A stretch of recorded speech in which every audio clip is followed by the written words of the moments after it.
Palantir year-end 2021 results provided several insights into the company's progress and in terms of how its go-to-market strategy is shaping. Like I have said before, I see Palantir as a good company that has the potential to be great. However, it will depend on the execution moving forward. I reviewed the earnings and company current progress from a SWOT analysis point of view.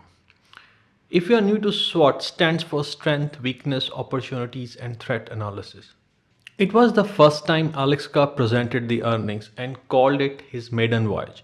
He started the original views people held at the starting of Palantir that people believed that data is worthless, software is luxury, and Palantir would fail. He focused on key messages and spent 80% of his time in answering selected questions. So let's start with the strength section first. Palantir is in the business of data analytics far longer than many companies, and since starting, it is handling use cases that many companies still don't attempt to do as of today. So, in short, they are comfortable with handling a large amount of data from different type of sources and turn into actionable insight in some of the most complex use case scenarios globally. From early days, it focused on how to quantitatively assess the impact of software in an enterprise and large organization setting. In my opinion, and as I have seen in my industry, in many digital implementation projects, somehow Palantir has grasped the idea of enterprise software better than many peers in terms of one-stop end-to-end solution instead of piecewise solution approach that has a historical failure rate of more than 85% in B2B industry. Alex Karp embraced the fact that he is not perfect CEO and instead his focus on delivering the value to Palantir client instead of deploying PR to improve his own image. US commercial growth and increasing foothold in US enterprise setting with several big contracts is probably the strongest point from the earnings. The US globally leads in enterprise software and what happens in the US largely spreads to other parts of the world with time. So good strong point in their favor.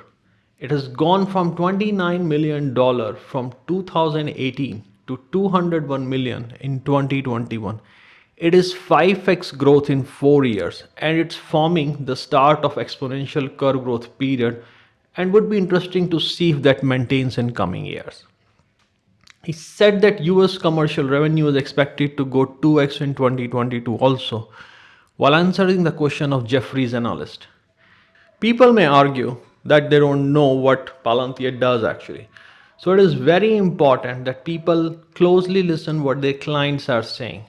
I keep a strong view on seeing their impact with many clients that they are a league above the rest of the peers when it comes to capturing time to value, and as organizations are growing it's becoming even more apparent.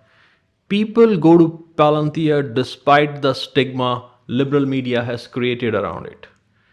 Even after SPAC adjustments, the commercial growth was 76 to 77% year on year. This meant that the SPAC added nearly 55 to 56% in first year over the total commercial revenue of 2020.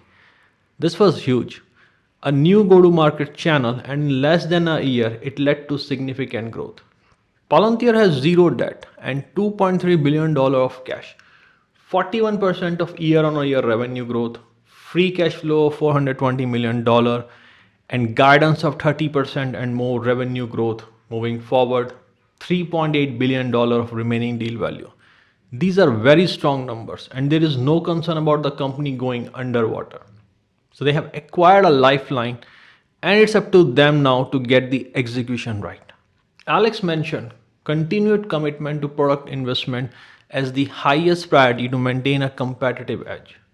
The biggest strength for Palantir is still that it allows whole new industry specific operating systems to be built and deployed in almost no time.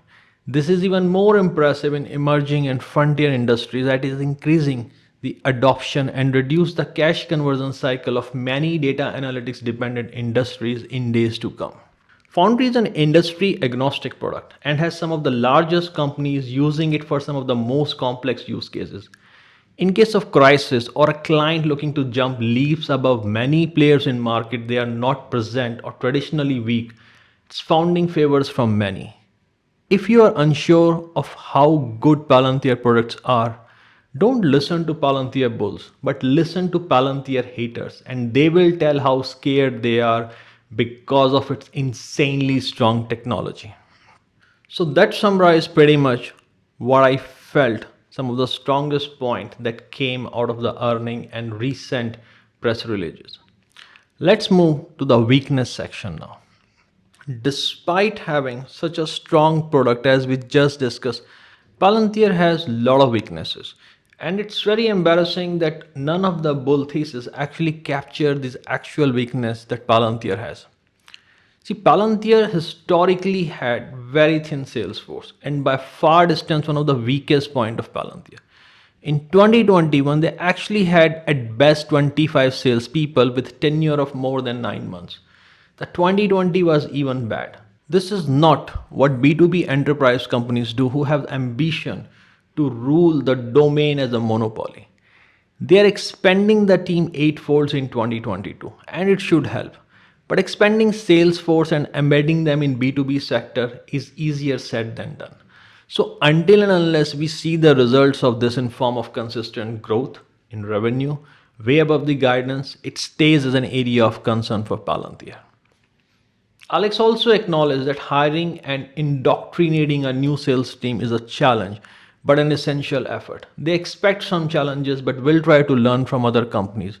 So I do expect some headwinds in terms of integrating new sales force and unleash it to find new revenue before everything becomes smooth. The recent decline in government business has raised a flag.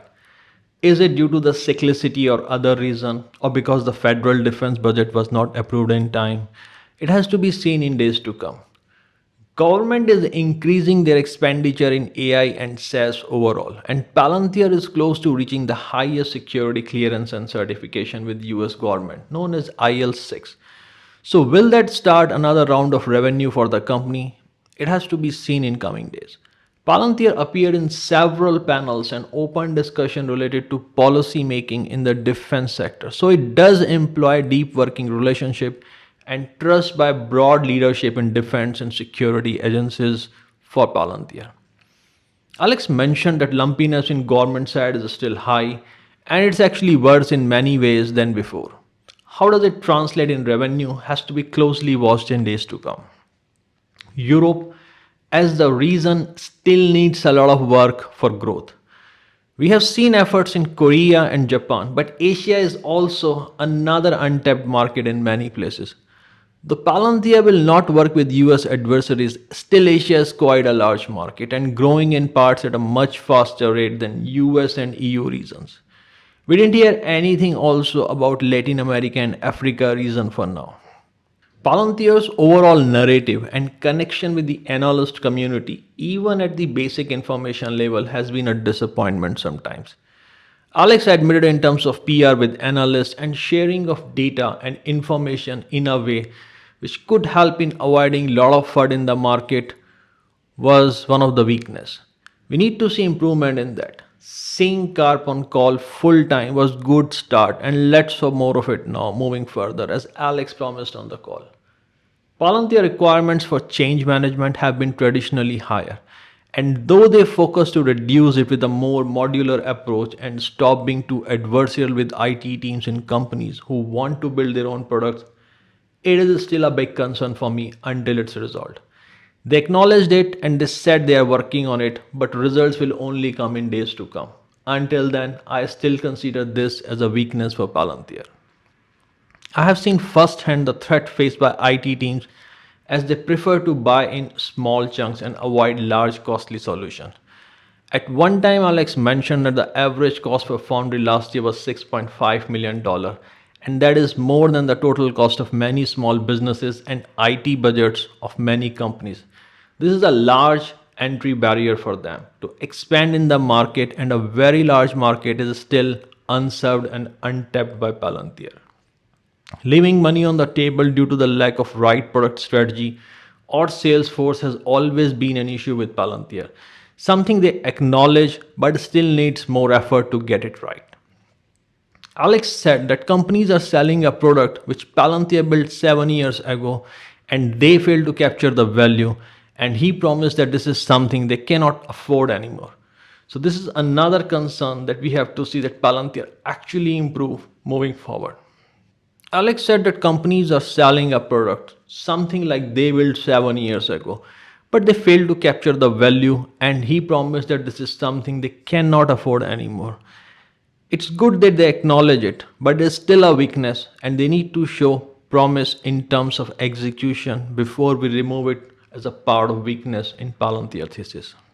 So that's all on the weakness side. Let's move to the opportunity section now. Europe is a lot of work in progress this year, and results are expected to be seen more in 2023 onwards. But overall, looks like they have focused and somewhat conventional sales approach adopted for Europe, which in my opinion is good thinking.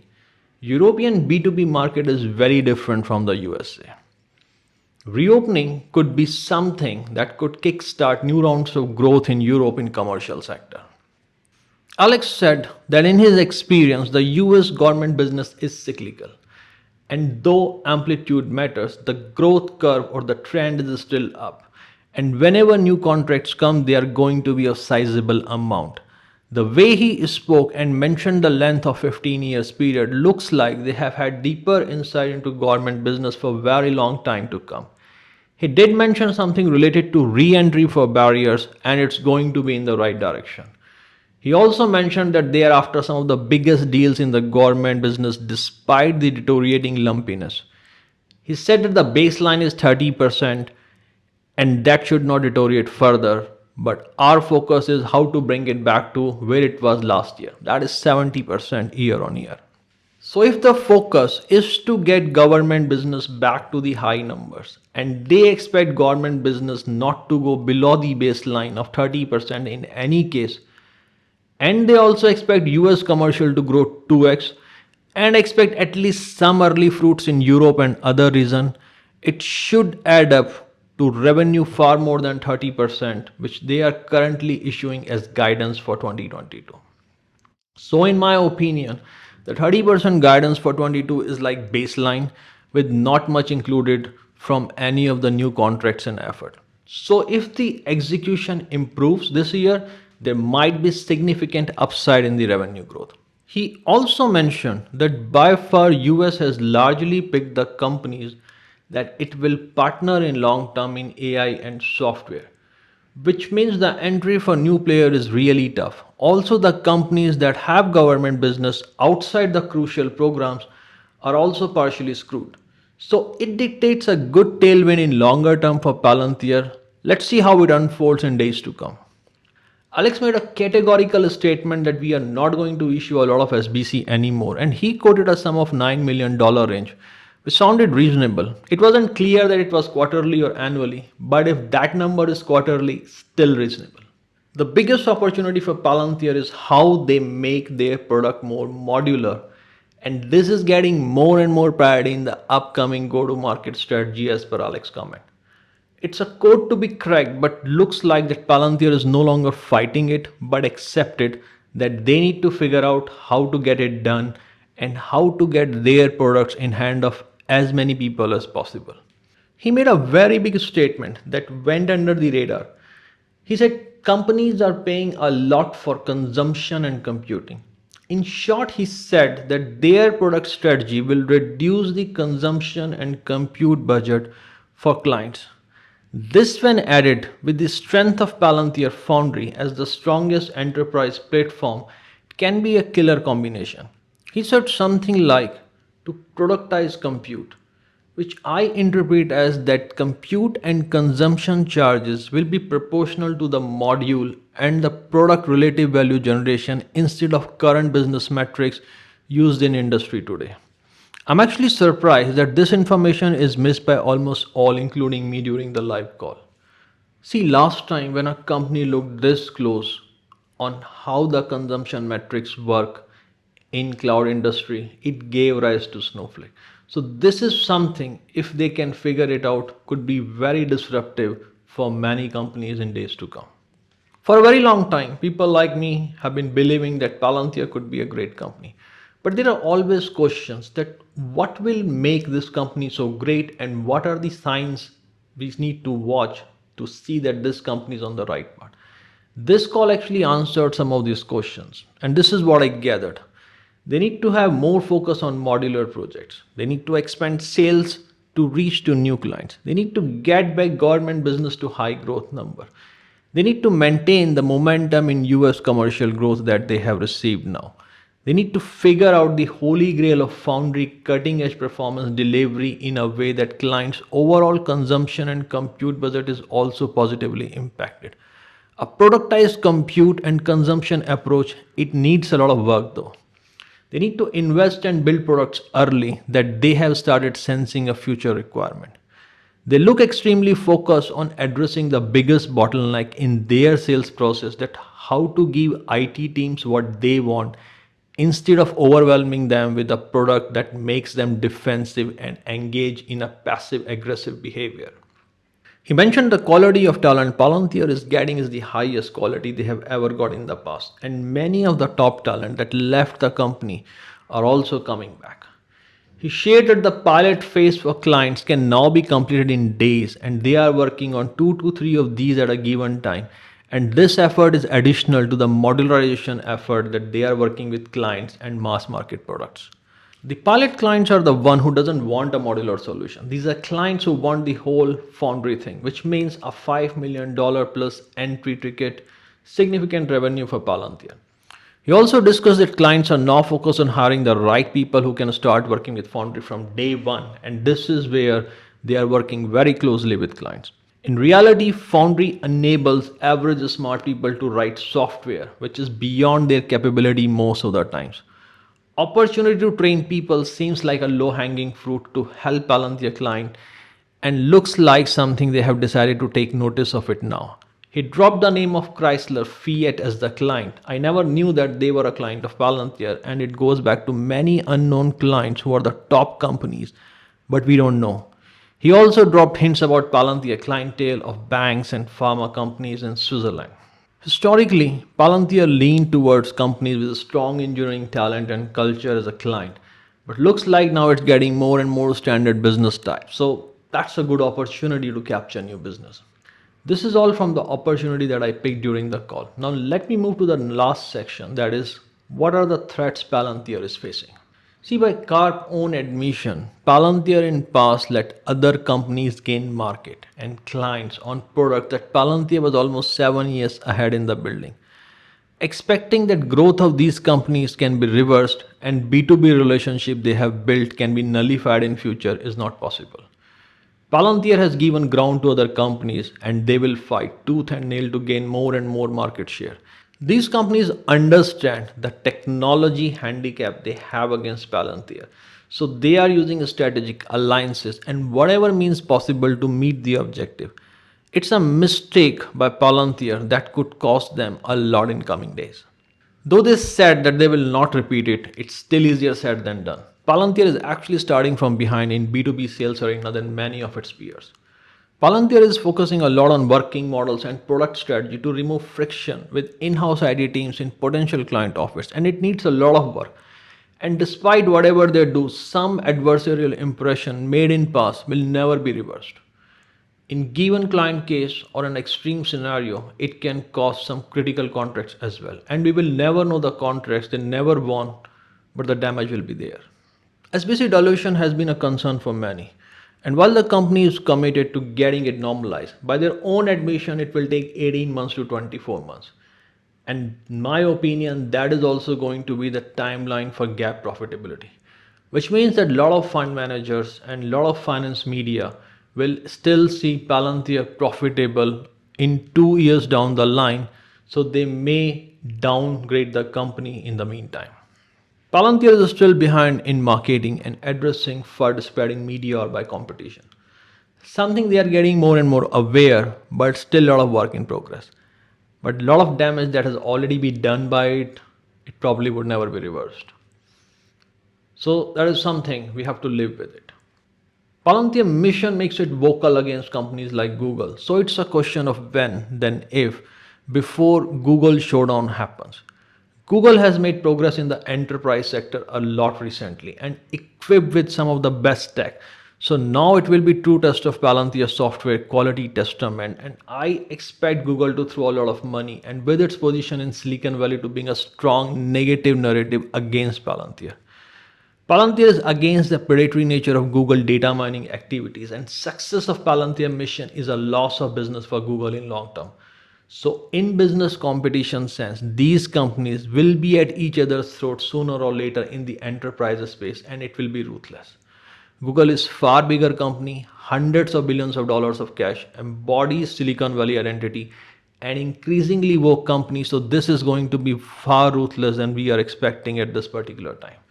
Despite all the relationship with government institution, the narrative generally followed by extreme left liberal politics against Palantir, it is almost impossible to neglect that it will not have any impact on Palantir contracts with state and federal institutions. The cancel culture crowd is more focused on anger on Thiel endorsement of Trump rather than the mission of Palantir, which is to help the Western democracies. So this is all from my side. And I hope some of the points that I made in this SWOT analysis, you might find them helpful in updating your thesis. Please be advised that the purpose of this video is to educate and teach tools on how to deploy strategic thinking on business and investment problem in an outside-in manner. All contents are presented for education, information, and entertainment purpose only, and no portion of this content should be used as financial advice. Please do share your feedback in comment sections. And if you enjoy the content, do like the video and subscribe to the channel. See you next time. Goodbye.